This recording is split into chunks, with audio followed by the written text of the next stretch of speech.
ketika terjadi permasalahan, jangankan kekerasan kepada perempuan dan anak, masalah rumah tangga itu kan Iya. laporannya kan ke desa, ke Pak Mudin atau ke Pak, kepala dusun Iya, iya. untuk menjadi pihak penengah gitu. Penengah. Iya.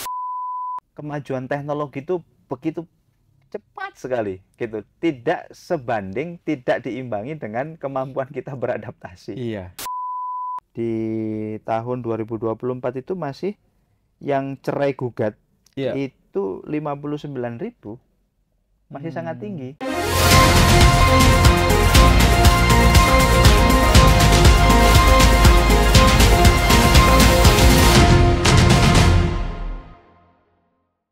Di tengah arus perubahan zaman dan kompleksitas tantangan masyarakat, hadir sosok pemimpin muda yang menginspirasi, visioner, dan berdedikasi tinggi.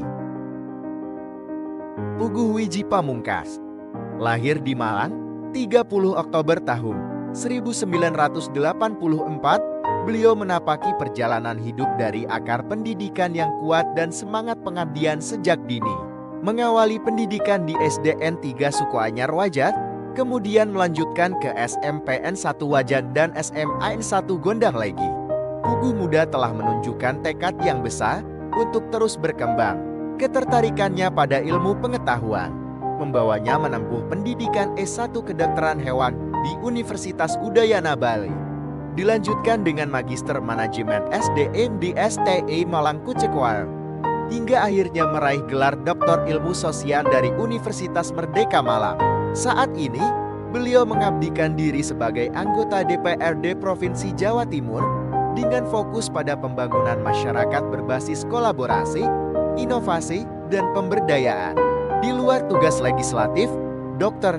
Puguh aktif dalam berbagai organisasi strategis. Ia menjabat sebagai Presiden Nusantara Gilang Gemilang, sebuah NGO yang fokus pada pengembangan sosial dan budaya. Regional Vice President Jenpro Jatijaya, wadah para wirausaha global. Ketua ISMI Malang Raya mendorong kemajuan ekonomi umat. Ketua 3 ICME Orda Kabupaten Malang sebagai motor intelektual Muslim. Serta pengurus aktif di IMA Chapter Malang, PDHI Jatim 2, dan ASKAP PSSE Kabupaten Malang. Sebagai bentuk nyata pengabdian, ia mendirikan Puguh Foundation dan Forum Masjid Inisiatif, dua lembaga yang berperan penting dalam pemberdayaan masyarakat dan spiritualitas umat. Sosoknya adalah representasi pemuda bangsa yang terus melangkah, memberi arti, dan menyalakan harapan. Dengan semangat kolaborasi dan nilai-nilai kebangsaan, Dr. Puguh Widji Pamungkas hadir untuk membangun masa depan Jawa Timur yang lebih maju dan berkeadilan. Dr. Puguh Widji Pamungkas, dari rakyat, untuk rakyat, bersama rakyat.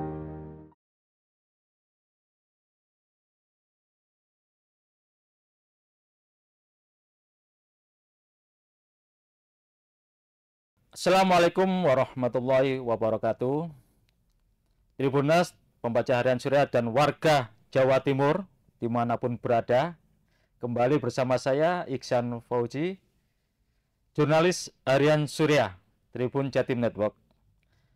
Kali ini saya dan anggota DPRD Jawa Timur akan membahas terkait dengan banyaknya kasus kekerasan terhadap anak, kekerasan terhadap perempuan, dan perlunya perlindungan terhadap perempuan dan anak. Kita ketahui data yang kami himpun, kekerasan terhadap anak dan perempuan di Jawa Timur dari tahun ke tahun mengalami variasi. Di tahun 2023, 2.496 kasus kekerasan terhadap anak dan perempuan. Di tahun 2024 juga mengalami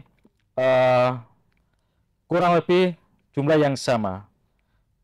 Perlindungan perempuan dan anak sebenarnya sudah terlindungi di dalam hukum, ada payung hukumnya di Pergub Peraturan Gubernur Jawa Timur nomor 1 tahun 2021, dan berbagai upaya untuk memperkuat perlindungan termasuk pembentukan unit pelaksana teknis daerah perlindungan perempuan dan anak di kabupaten kota, tapi kita nanti akan mengetahui apakah di semua daerah di Jawa Timur, di kabupaten kota itu sudah memiliki unit teknis perlindungan perempuan dan anak. Kemudian upaya yang dilakukan untuk melindungi perempuan dan anak sendiri oleh pemerintah Jawa Timur seperti apa? Telah hadir bersama kami dalam podcast DPRD Provinsi Jawa Timur, Gebrakan Wakil Rakyat.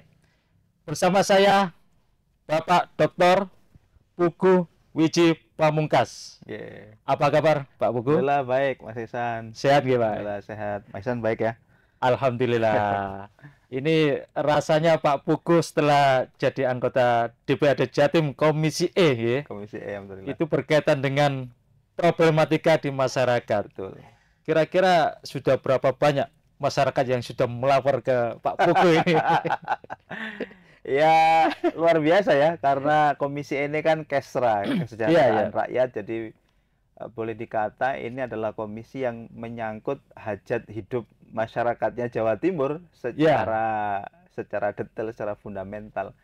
Ada kesehatan, ada pendidikan, ada sosial, ada tenaga kerja, ada tentang pemberdayaan perempuan, perlindungan anak, macam-macam. Komplek lah, intinya kompleks. Ya. Semua persoalan masyarakat Jawa Timur. Sudah berapa banyak? Ya sangat banyak.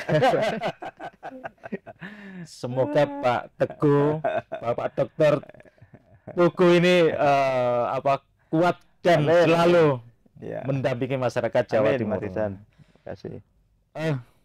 Pak Pugu, bagaimana Bapak melihat perlindungan perempuan dan anak di Jawa Timur secara hukum dan sosial hari ini? Ya, Mas Ihsan, jadi secara hukum sebenarnya sebagaimana yang tadi saya jenengan sampaikan juga, payung hukum terkait dengan perlindungan perempuan dan anak dari kekerasan itu sudah ada payung hukumnya melalui Perda tahun 2012 ya, Perda nomor 16 tahun 2012 dan juga Perda nomor 12 tahun 2024. Jadi dua perda ini yang di dalamnya itu mengatur terkait dengan bagaimanakah langkah-langkah kuratif terkait dengan tindak kekerasan kepada perempuan dan anak. Nah, karena perkembangan zaman ini sudah begitu luar biasa, keterbukaan teknologi dan digital begitu luar biasa, atau kita kenal dengan cyber transformasi ini luar biasa. Maka kemarin kita menginisiasi di Komisi E hasil dari kajian dan aduan masyarakat, termasuk juga fenomena yang terjadi di masyarakat Jawa Timur, di mana jumlah angka kekerasan kepada perempuan dan anak ini jumlahnya sangat fluktuatif dan cenderungnya masih sangat tinggi. Masih tinggi. Masih sangat tinggi. Diskriminasi kepada perempuan anak, kekerasan seksual kepada perempuan anak, ini masih sangat fluktuatif dan cenderungnya tinggi. Maka kemarin kita menginisiasi perda baru sebagai revisi dari perda yang sebelumnya tadi itu yang saya sebutkan, Perda nomor 16 ya tahun 2012 dan Perda nomor 2 tahun 2024 yang menggabungkan dua perda ini menjadi satu kesatuan dan kita sempurnakan dengan langkah-langkah preventifnya sekalian, langkah-langkah mitigatifnya sekalian, termasuk langkah-langkah kuratif dan langkah-langkah bagaimanakah kemudian melibatkan seluruh stakeholders yang ada di Jawa Timur terkait dengan isu perlindungan perempuan dan anak ini. Kira-kira begitu, Mas Ihsan. Ini masih digodok atau sudah selesai nih perdanya? Kemarin masih baru tahap pandangan umum fraksi ya di paripurna. Ini menunggu nanti jawaban dari gubernur terkait dengan raperda itu. Nanti setelah itu, setelah disahkan ya, di final disahkan di rapat paripurna, nanti ini baru akan kita pertajam melalui diskusi-diskusi naskah akademik yang sudah kita siapkan. Berarti tinggal sedikit lagi ya? Tinggal sedikit lagi. Jadi harapannya memang dengan perda yang baru ini nanti tentang perlindungan perempuan dan anak ini benar-benar menjadi payung hukum dan menjadi guidance bagi seluruh masyarakat di Jawa Timur terkait dengan bagaimanakah kita menyelamatkan dua dua golongan manusia ini, Iya, iya, ya iya. ini perempuan dan anak begitu. Mm-mm. Ya, para ulama akan menyebutkan perempuan ini sebagai madrasatul ula. Sekolahnya. Madrasah pertama bagi anak-anak. Maka Iya, harus iya. kita selamatkan. Iya, iya, betul. Apalagi kita berbicara anak-anak. Anak-anak ini kan generasi penerus bangsa kita. Jadi juga harus kita siapkan gitu. Menurut Pak Pugu, apakah perlindungan perempuan dan anak yang telah dilakukan oleh pemerintah Provinsi Jawa Timur sudah optimalkah sampai hari ini? Ya, saya pikir kalau boleh dikatakan optimal, ya sudah optimal ya.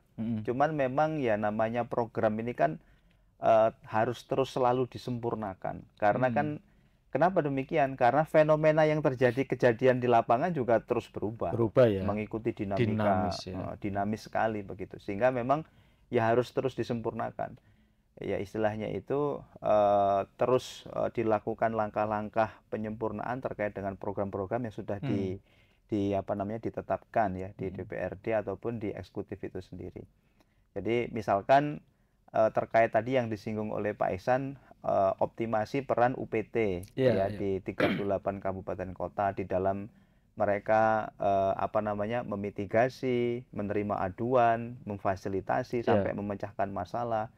Termasuk trauma healingnya bagaimana itu kan juga saya pikir juga yang harus terus diintensifikasi. Dan menurut saya Mas Ihsan, memang pekerjaan ini nggak bisa sendirian. Jadi memang harus melibatkan banyak pihak gitu. Termasuk tokoh masyarakat juga ya. Tokoh masyarakat, NGO. Ya saya pikir harus dilibatkan terhadap isu ini.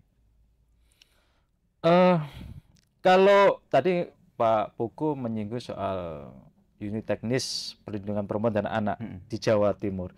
Apakah di semua daerah ini sudah ada, Pak?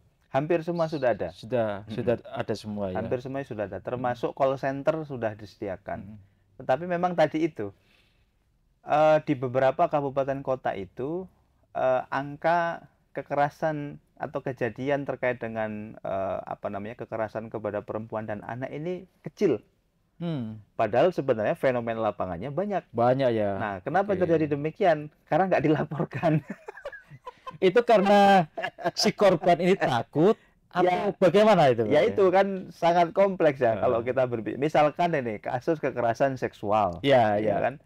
Ini kan apalagi yang melakukan tindak pidana kekerasan seksual ini orang yang berpengaruh atau orang yang punya power atau yang sebagainya. Ini kan masalah yang rumit begitu. Dan kecenderungannya masyarakat kita ini lebih memilih jalan damai daripada harus dilaporkan begitu. Makanya data simfoni Kementerian PPA ini juga tidak seutuhnya merepresentasikan fenomena di lapangan. Jadi kan data-data temuan di lapangan itu kan pelaporannya lewat sistem informasi perlindungan perempuan anak yang dimiliki oleh Kementerian Pemberdayaan Perempuan dan Anak itu. Nah, kita ngambil datanya dari situ. Permasalahannya tadi itu tidak semua kabupaten kota itu memiliki goodwill untuk melaporkan gitu. Atau mungkin masyarakat sendiri yang memang dia nggak mau melaporkan gitu. Karena mungkin ya sebagian orang itu ketika melaporkan ini kan jadi masalah rame. Nah, itu aib bagi dia. Ya kan?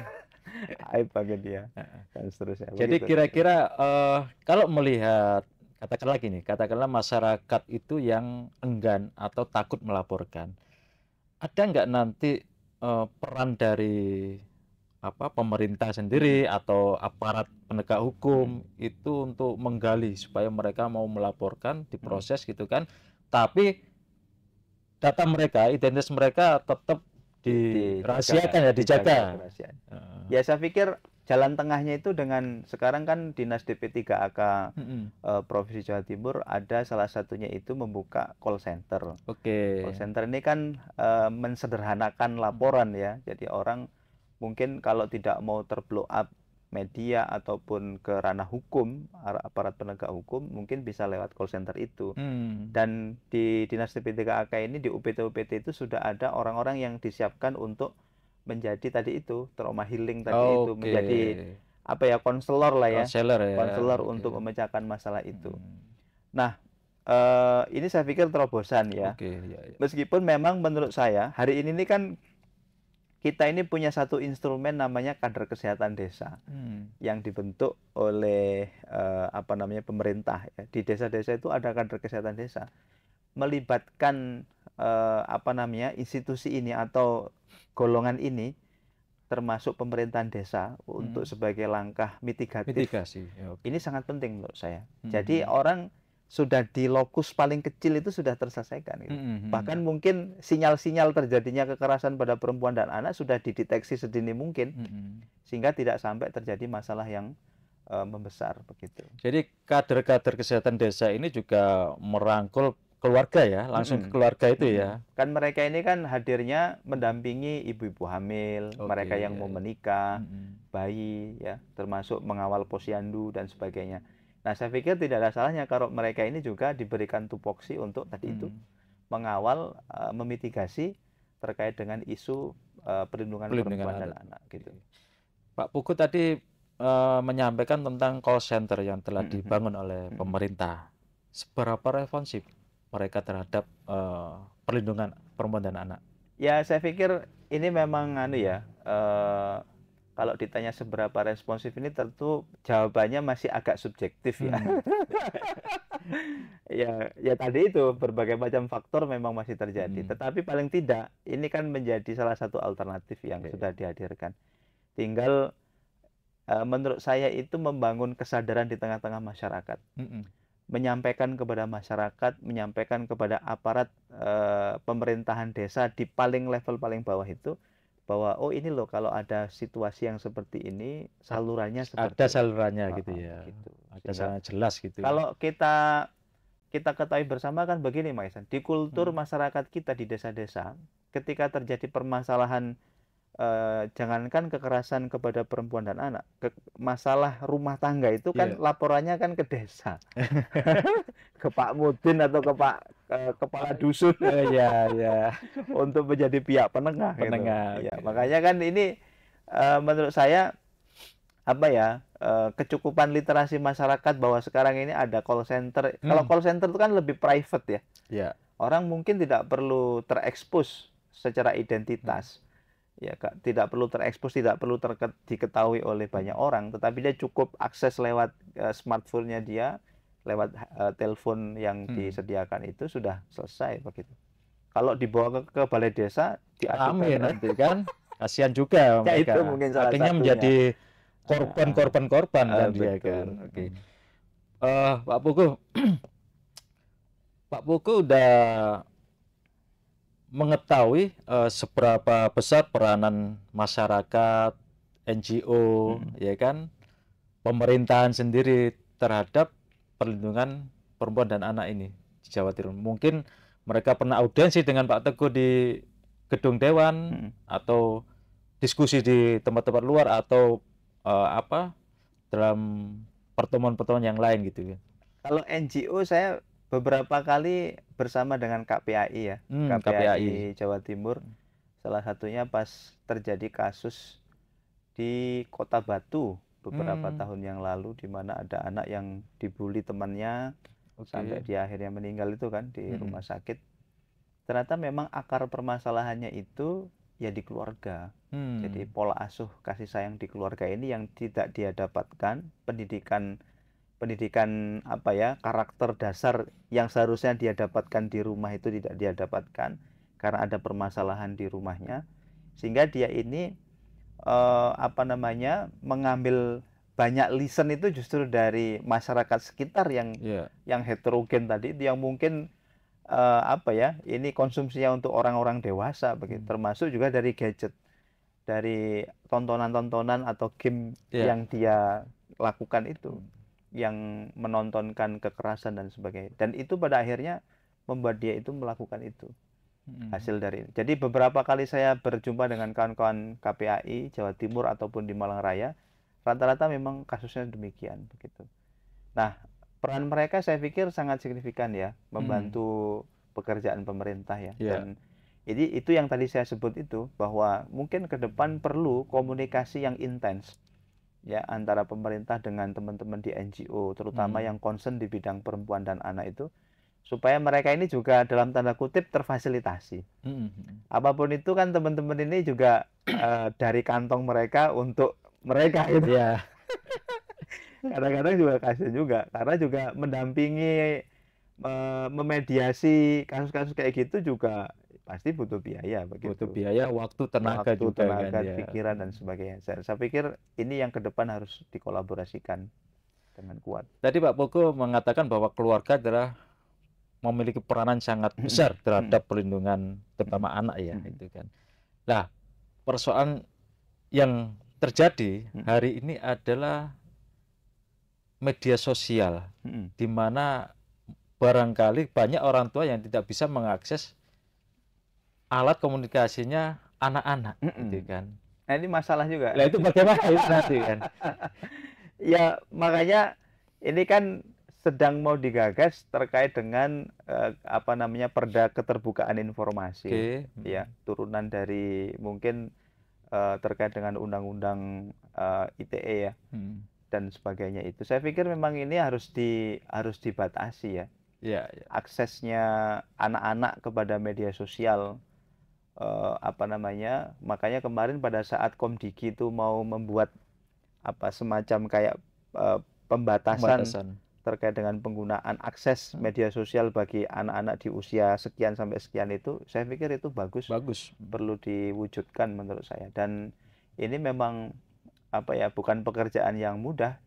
Di satu sisi itu kemajuan teknologi itu begitu cepat sekali gitu, tidak sebanding, tidak diimbangi dengan kemampuan kita beradaptasi. Beradaptasi baik dalam sudut pandang literasi kita menggunakan gadget, media sosial, ataupun kekuatan karakter gitu, kekuatan karakter, atau kalau di agama itu akhlaknya itu begitu. Sehingga timpang gitu, sehingga mereka ini menjadi orang yang ya seolah-olah pekerjaannya, pikirannya, sikapnya didrive oleh media sosial. Makanya menurut saya solusi terbaik ya tadi itu, harus pemerintah membuat regulasi, paling tidak di Jawa Timur ini harapannya segera bisa diinisiasi perda terkait dengan apa namanya pembatasan tadi itu. Penggunaan media sosial ya. Karena ini kan berkaitan ya Pak ya. Sangat berkaitan. Dengan perda yang jenengan gagas dengan teman-teman, Perda Perlindungan Perempuan dan Anak. Di satu sisi ada alat yang bisa tidak melindungi mereka juga, ya kan, di media sosial. Nah ini sudah dilaksanakan di beberapa negara kan, pembatasan media sosial terhadap anak-anak, termasuk di Australia, kalau nggak salah dalam waktu dekat kemarin. Lah di Perda Perlindungan Perempuan dan Anak ini menyangkut itu juga enggak Pak ya? Salah satunya. Salah satunya ada? Oke. Jadi salah satu langkah mitigatifnya itu adalah terkait dengan itu juga. Jadi bagaimanakah kemudian salah satu pintu masuk terjadinya kekerasan perempuan dan anak ini kan di dunia cyber. Iya. Maka di situ juga kita singgung di perda itu terkait dengan bagaimanakah nanti benar-benar internet itu ramah anak, ramah perempuan, ya bisa diakses memang benar-benar untuk kebutuhan yang dia butuhkan. Gitu. Kalau memang dia pelajar, ya memang sesuai kebutuhannya begitu. Karena memang kan kita nggak bisa sekarang dilarang pakai gadget kan nggak bisa. Memang dunianya sekarang itu gitu. Yang paling bisa kita lakukan adalah melakukan penyaringan, pembatasan tadi itu. Jadi yang memang sesuai kebutuhannya itu adalah untuk belajar, akses dunia pendidikan, ilmu pengetahuan, yaitu diperbolehkan. Tapi kalau sudah mengakses konten-konten yang mengandung kekerasan, seksualitas, ya kemudian yang apa ya dan sebagainya tadi itu, saya pikir ini harus dibatasi. Iya. Begitu. Pencegahan dan edukasi terhadap perlindungan perempuan dan anak ini sangat penting Pak ya. Iya. Salah satunya sangat penting. Nah kalau Pak Pugu melihat apakah sampai hari ini itu sudah optimal atau belum? Misalkan setidaknya adalah medium yang mengedukasi, untuk alat edukasi. Salah satunya adalah kurikulum di sekolah. Apakah itu sudah tercantum di sana? Nah, termasuk itu yang mulai kita sisipkan di raperda itu. Karena kita melihat bahwa berbicara tentang perlindungan perempuan dan anak itu berbicara sesuatu yang harus komprehensif karena mereka ini kan satu paket kesatuan tumbuh kembang Iya, dari iya. mulai anak-anak, kemudian remaja, dewasa. Ini kan satu paket, satu siklus. Iya. Maka memang harus dibuat satu paket ininya begitu, satu paket regulasinya. Regulasinya begitu. ya. Satu paket regulasinya. Cuman alat yang digunakan nanti pasti akan berbeda ya, termasuk yang tadi call center misalkan. Betul. Ya untuk apa namanya jembatan untuk pelaporan itu sendiri ya. Alatnya tentu berbeda.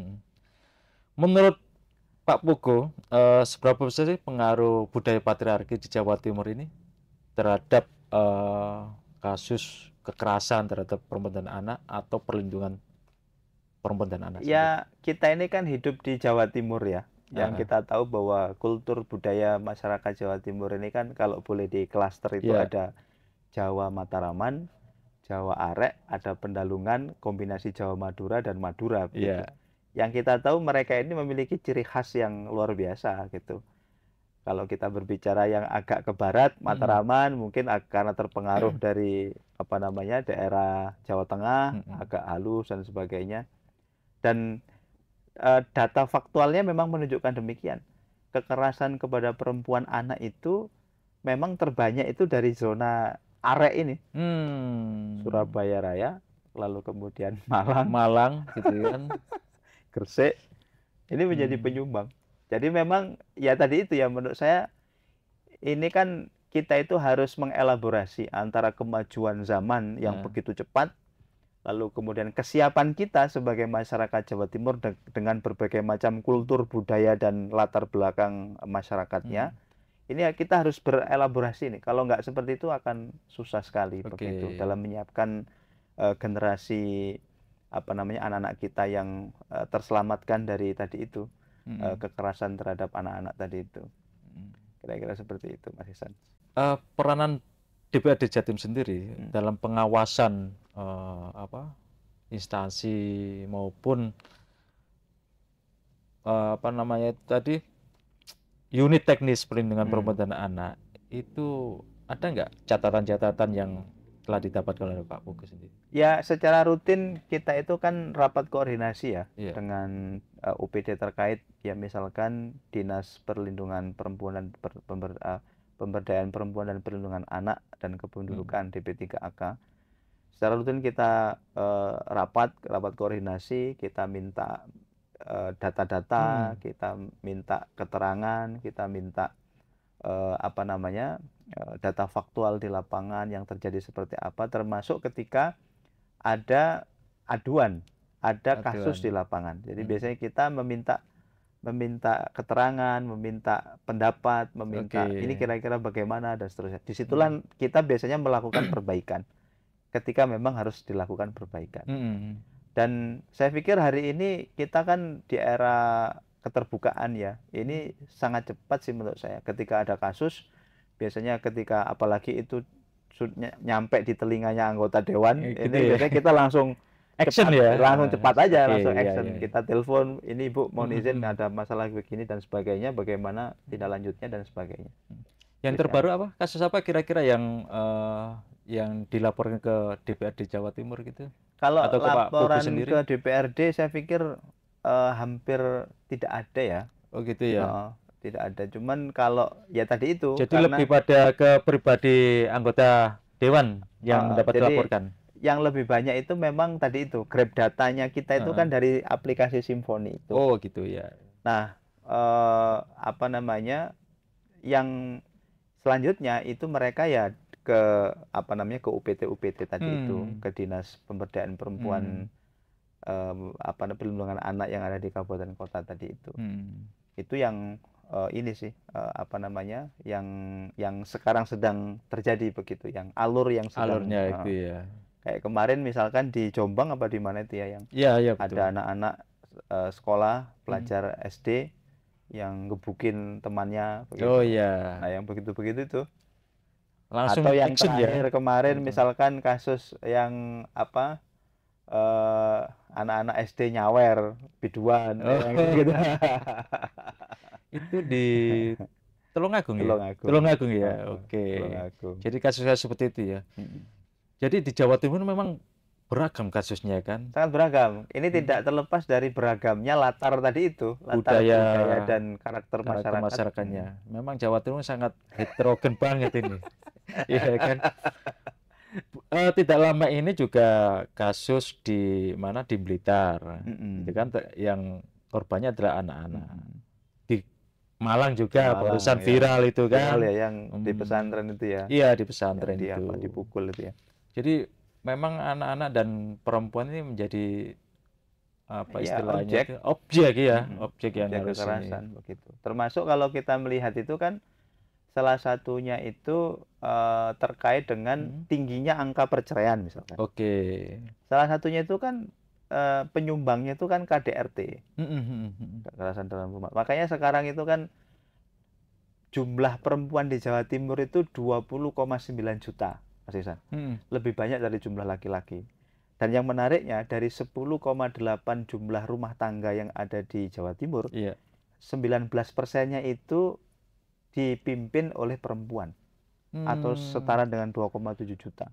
Karena single parent itu. Single parent. Single parent. Dan rata-rata single parentnya itu karena tadi itu KDRT, masalah ekonomi, masalah tadi itu apa namanya kekerasan di dalam rumah dan sebagainya. Ini perlu disepil juga ini soal Raperda ya.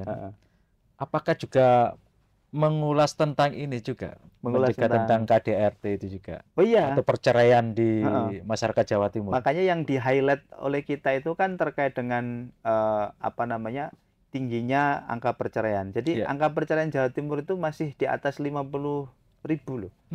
Data terakhir itu, mohon izin saya bacakan ya. Di tahun 2024 itu masih yang cerai gugat itu 59.000. Masih sangat tinggi. Masih sangat tinggi. Masih sangat tinggi. Ini kan rata-rata karena tadi itu mereka nikah dini. Secara emosional belum matang, ya kan, terbentur dengan masalah ekonomi, atau mungkin karena mereka ini emosional belum matang, ngelirik sana sini,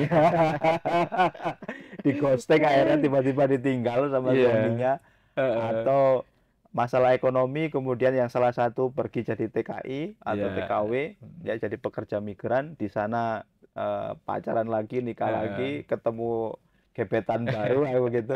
Ini jadi masalah. Itu jadi masalah juga. Dan jadi satu mata rantai masalah itu. Anak yang ditinggalkan itu tidak diasuh dengan pola asuh terbaik. Akhirnya mereka dididik oleh lingkungan yang kalau lingkungannya tepat, ya tepat. Kalau pas lingkungannya nggak tepat, mereka jadi tadi itu didrive pikirannya oleh media sosial, oleh kekerasan, oleh lingkungan sekitarnya. Makanya tidak heran kalau ada anak kecil mungkin sudah merokok, sudah minum alkohol dan sebagainya, melakukan tindak asusila dan sebagainya. Itu kan banyak itu kita jumpai seperti itu. Nah, yang seperti ini makanya di Perda yang baru ini sebagai penyempurna dari Perda nomor 16 2012 dan Perda nomor 2 tahun 2014, itu kita inginnya itu komprehensif, yang melibatkan seluruh stakeholder. Ya sekolah, ya NGO, ya ormas, ya tokoh masyarakat, semuanya kita libatkan dalam isu untuk membentengi perempuan dan anak di Jawa Timur. Gitu.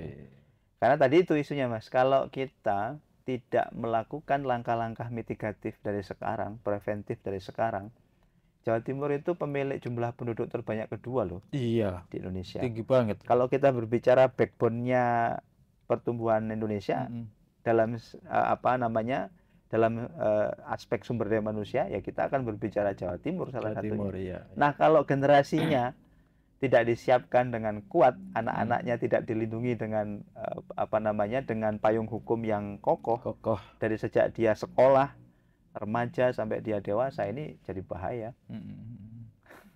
Di satu sisi gempuran teknologi, wah luar biasa.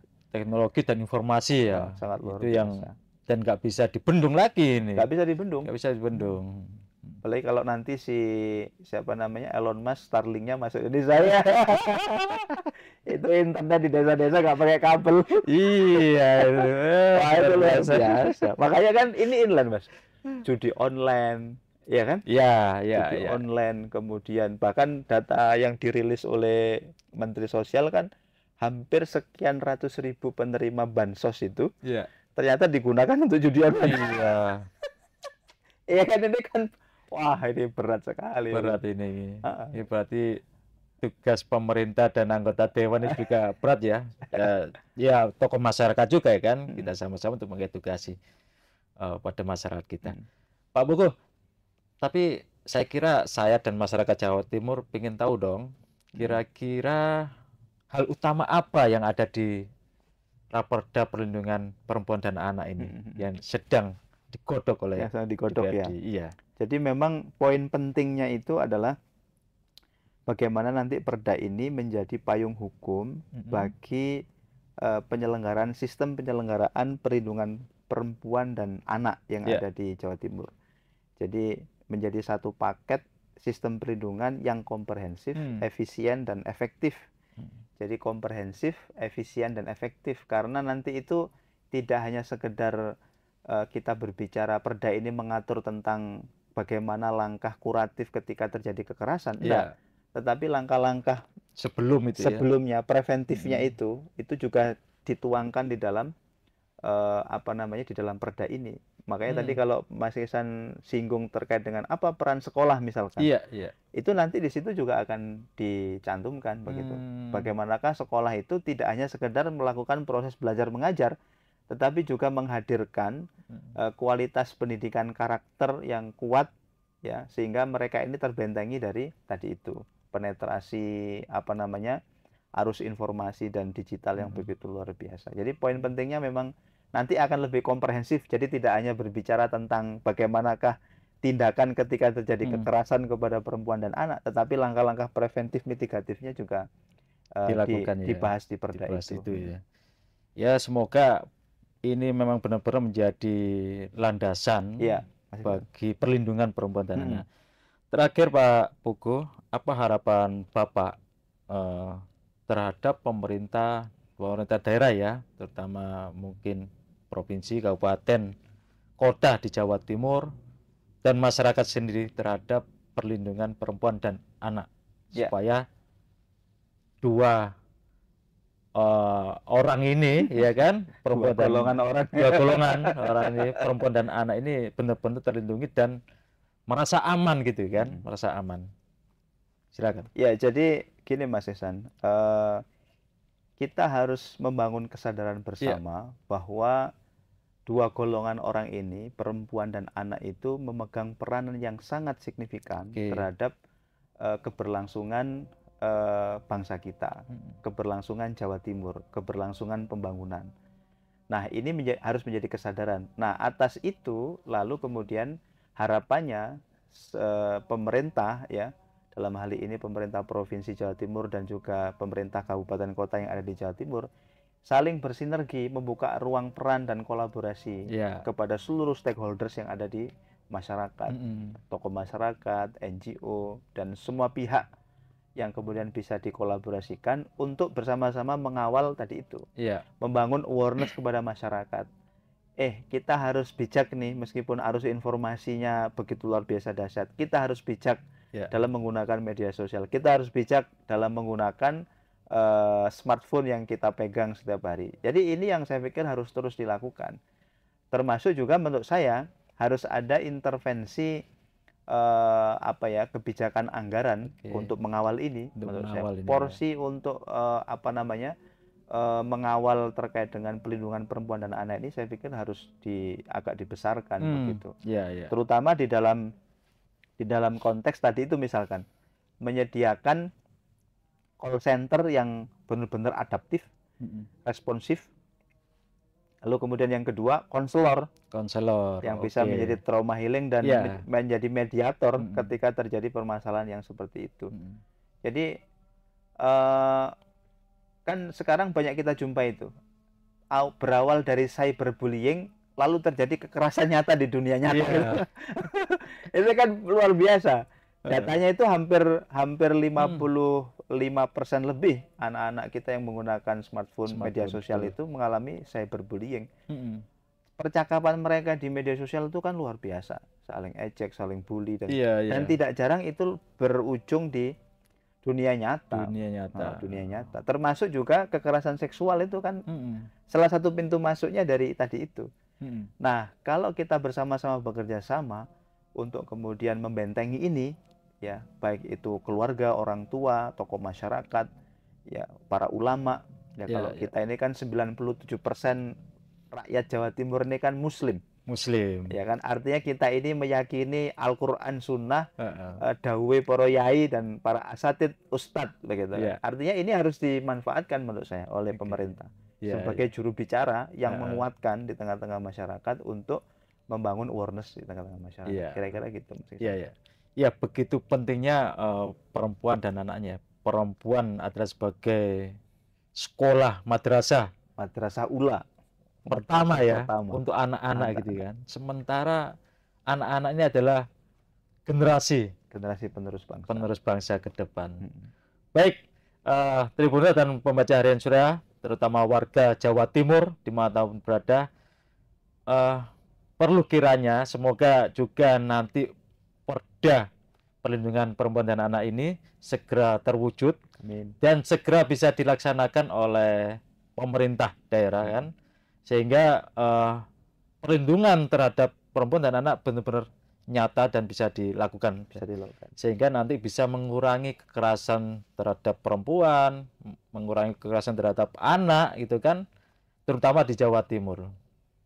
Terima kasih, saya Iksan Fauzi, mohon undur diri.